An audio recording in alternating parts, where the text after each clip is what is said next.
this thing we're talking about in Luke 14, verse 7 through 11.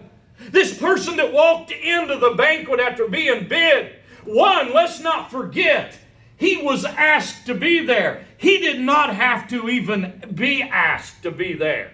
Christ has given us an opportunity in life.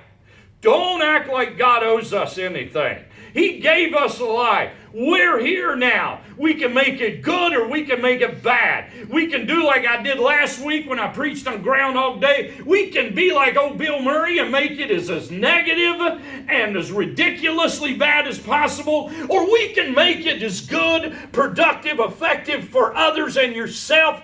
All you want, but the choice is ours. And that guy comes into the banquet, buddy, with a swagger like he owns the place. But he was bidden to be there. Let's not forget that.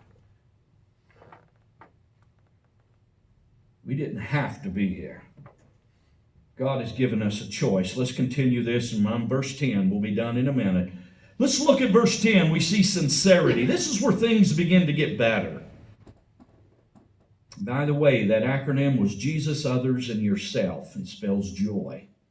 Verse 10, but when thou art bidden, when you're called, Scott, put your name there, go and sit down in the lowest room, that when they be bidden thee come, he may say unto thee, friend, go up higher, then shall thou have worship. That worship doesn't mean that somebody's worshiping you or you're worshiping better. That literally in the English translation, sometimes things get lost in our translations. But that just literally means respect or honor. So in other words, if we humble ourselves, God will lift us up, right? That sounds a little bit like verse 10, doesn't it? Jesus has a wonderful way of showing us things. Lessons on humility. Jesus says, don't come in there strutting like you own the place. Come in there and be a normal person that shows that joy acronym. That Jesus is one, others are before you, and then yourself. And I will lift you up. At least that's what his half-brother James said in James 4:10. What we see sincerity here. We see a personality that pleases God. The Bible tells me in one place in the Bible that God resists the proud, but he gives grace to the humble. And then finally, verse 11, Scott, for whosoever exalteth himself shall be abased. He that humbleth himself shall be exalted. So when Muhammad Ali was in that plane and he sat down with that swagger, oh, them boxers, they reek of swagger, don't they? Yeah. He sits down, the light comes on, they're on there going, would everybody put their seat in upright position and buckle your seatbelts? You ever flown a plane? They have the most monotone, relaxing voice. We're going to be reaching our altitude. Well, after they did all of that, I don't need a seatbelt. Superman don't need a seatbelt. Well, Superman didn't need a plane either, so buckle up. We need to be like he did and say, yeah, you got a point. Buckle up.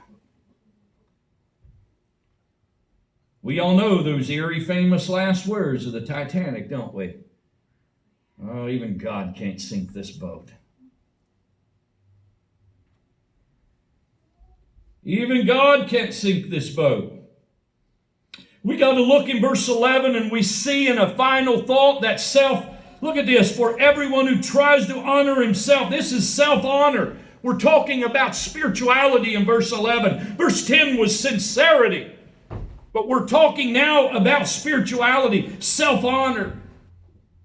Think of Isaiah chapter 14, verse 13. When Satan wanted to be above God and was cast out of the presence of God.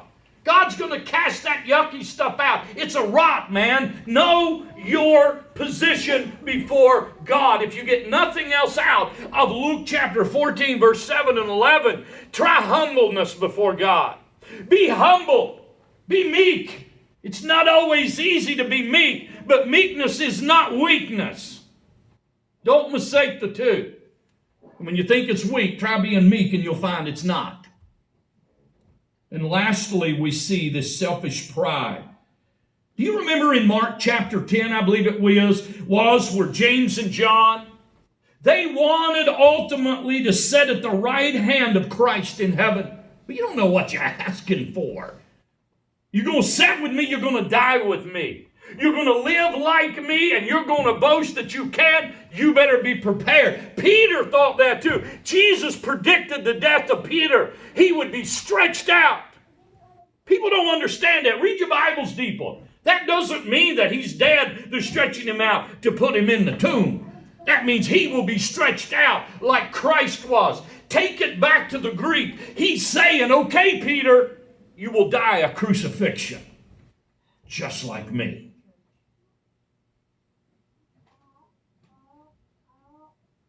Spiritual honor, get this. Be faithful in the small things. I've been trying to teach myself that as a pastor forever.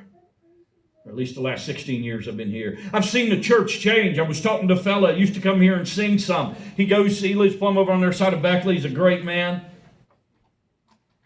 But we was talking about churches.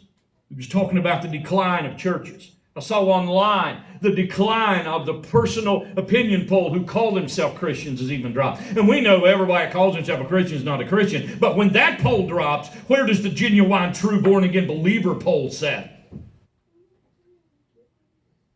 And I've tried to tell myself all the time, don't be prideful, Scott. Don't look at another church and say, well, they got this and they got that. Remember Brother Boniface over there on the island. There's where true ministry is.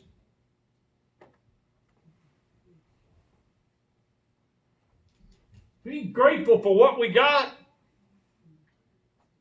This old church is like the ship of Zion we sing about. It's seen waves. It's seen multiple generations. We've seen large crowds, we've seen feasts, we've seen famines. But make no mistake about it, 110 years has passed, and Christ is still here. Why? Because of faithful people, with few and with many.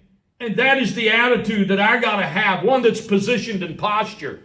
As I get back to the beginning and the thought process of this message, as I put myself in my proper place before God. We've covered a lot of ground today, and I could keep going, but I'm not. But know this, when Christ is first in your life, make no mistake about it, you will not seek self-honor like when he's not there. Let him have his way in your heart. Be humble. Kids, the devil's going to come at you. Be confident, but don't be arrogant.